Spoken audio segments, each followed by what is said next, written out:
Good afternoon, everyone. Welcome to Big Bite Baits for Rig It with the Coach on Monday.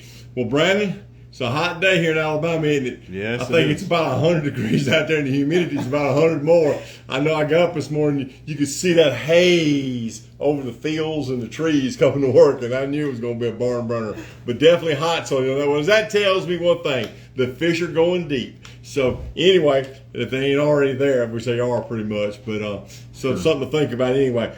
First thing up today, real quickly, I just want to hit on the Father's Day giveaway. I mean, not giveaway, Father's Day packet that we got. Kit it's a $44 retail deal that we're running for $29 for Father's Day. It's got a suicide shad in it. It's got a buzz toad in it. It's got a good old Big Bite decal. It's got a bag of swim-ons and a bag of BFEs. So definitely a pretty good deal for the money, especially if you're hunting something for your dad for Father's Day.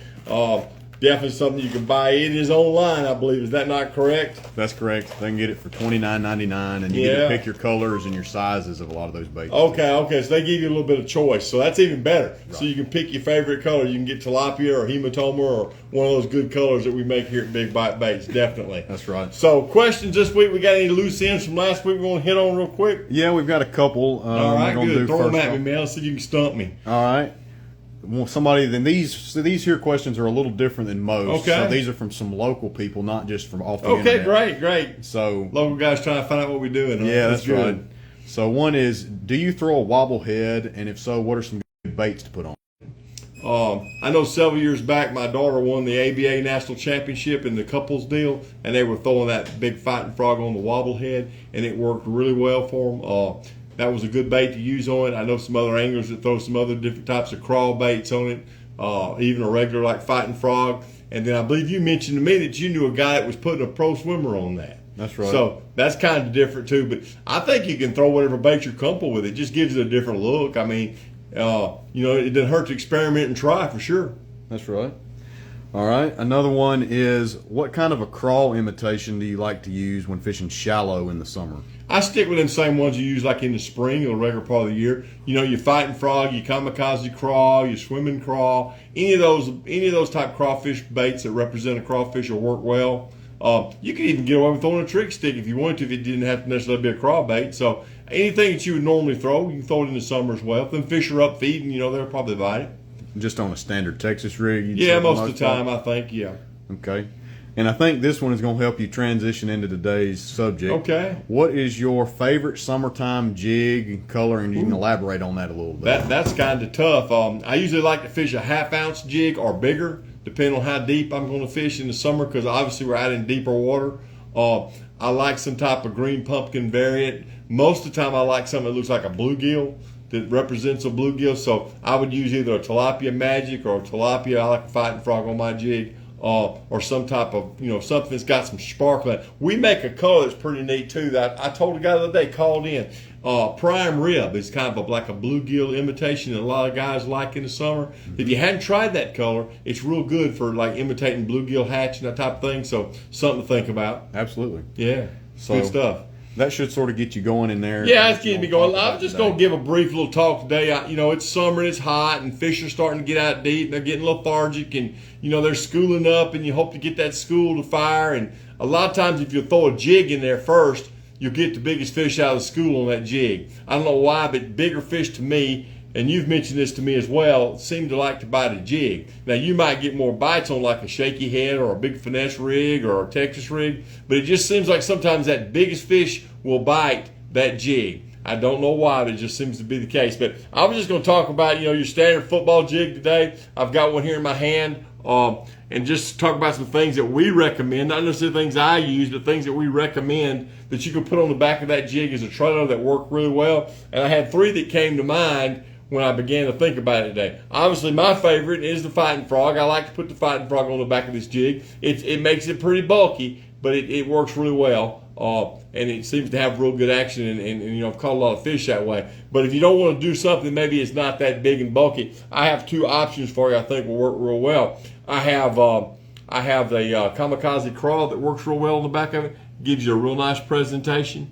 Okay, you can do that. Or you can do the swimming crawl, and that gives you another nice presentation. That's 2 ways to make it work, and there's a lots of available colors in this bait especially. that you can use and find to kind of match up to your jig. Same way with the kamikaze crawl, and there's like 30 something colors in the fighting frog. So you got a lot of be able to pick from a lot of things, and that's one jig I would use. And then if the fishing gets a little tougher, I would downsize, maybe go to a 3.5-inch fighting frog or the 3-inch kamikaze crawl. I'd throw some type of bitsy bug jig or some type of little finesse jig. And that works real well when fishing gets tough and it's kind of hard. So that's another way that you can team it up with one of these baits and make it work real good. Now, I gave you a little pointer from iCast. I meant to bring it. I got a sample of it. I meant to bring it today, but I'll bring it next week and show it to you guys. We've got a new jig trailer coming out that was developed by Clifford Perch. It's called the Ram, and I think it's going to work really well. And it's a smaller size profile jig. And I'll bring one of those next week to show everyone. Actually, I have a couple of them on my desk, but that's another option that we're going to have after iCast that you can go to as well. They'll be in production in them. It's pretty neat too. It's got some different action than any of these baits because it's got legs kind of like a top toad or a tour toad that will kick. So it's going to be a lot different. So something that'll be totally different for you to try, definitely. And that's going to be a sensation bait, right? That is a sensation bait. That is totally correct. I told everybody I was trying to give you a few little tips on that as we go along, but I meant to bring that sample, but I'll have it next week. Just remind me to bring that, Brandon. We'll show everybody that we'll double up next week. All right. So what else have we got going on, man? We got any questions or anything that goes to that's coming up live that we can talk about? Yeah, one other thing, when you do your jigs and you're pairing trailers up with them, do you like to match color all the time or do you like to mix it up? I'm kind of a color guy. I kind of like to put something on the other side that complements it. So if I was throwing a bluegill looking jig, I'd throw some type of bluegill representation behind it. But I know guys that'll throw like a white jig behind it, something totally different, like a contrasting color. Mm-hmm. I think that suits the fisherman's fancy, so to speak. I personally like to use a color that kind of matches. Like if I'm throwing a peanut butter and jelly jig, which is a color I like to throw, I put a watermelon red trailer on it, if I'm throwing a green pumpkin jig, then you got quite a few variants you can use. I just try to match it up to my jig best. And you do the same when you throw your jig? Yeah, usually. I mean, I would say match it for the most part. That's what I think. But like I said, there are some guys that don't believe in that, Sure. So definitely. All right. This one I feel like you're going to be able to elaborate a little bit too. Good. A guy that said he's new to using our product from Big Bite, he was wanting to know what would you say are like your must-try baits. So however you want to break it. Well, I think I break that down by water levels, okay? I would think if we're talking about fishing shallow in the springtime, I would throw a fighting frog on the banks. I think that's a really good shallow bait. It works really well. When the fish move offshore, then I would definitely throw a big worm of some variety, either a finesse worm, an 8-inch finesse worm, or a 10B2. Another bait that I think we have that's really good on the banks is a trick stick. You can't hardly beat a trick stick. So that's just a few things I would try. And we've got a lot of others to choose from. Right. But that's the ones I would kind of recommend. And then in the fall, as I've said before, I'm not a big plastic thrower in the fall. I like to throw moving baits and get a reaction bite. But buzz bait or something. Yeah, something like that. Rattling bait, a chatter type bait. But you can throw that swimming craw tube sometimes, and it works pretty good in the fall. Okay. Just for some little different twist. Sure. All right. What about your favorite summertime swim jig trailer?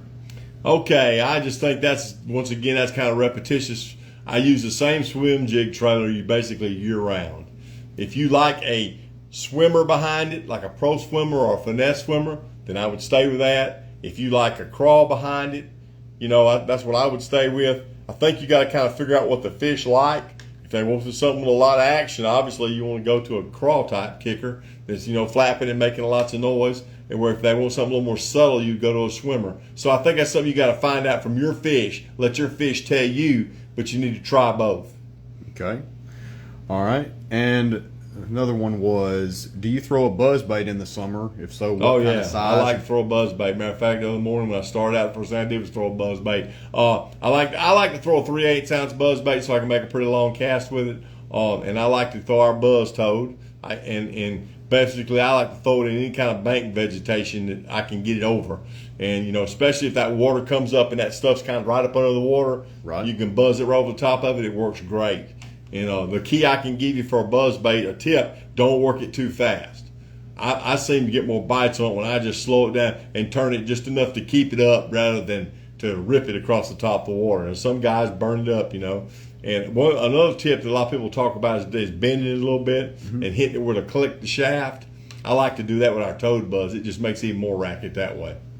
And do you like to, when you're fishing your buzz bait, do you just do a pretty slow, steady retrieve? Just a good steady retrieve. I kind of like to pull a slow, steady retrieve. Okay. And since it is the summer, a lot of grass is growing, you know, most everywhere that has that kind of stuff. How would you attack like a thicker submerged type? Kind of like a hydrilla would be right under the surface of the water. That's right. Most guys are going to attack that with a moving bait first, I think. Either a top water early or even some of them all day. I know like at Seminole, they throw a top water bait all day long over that stuff. But definitely throw like a rattle trap type bait or a chatter bait, you know, over the top of it. And then if that's not working, obviously you can take a weight and punch it.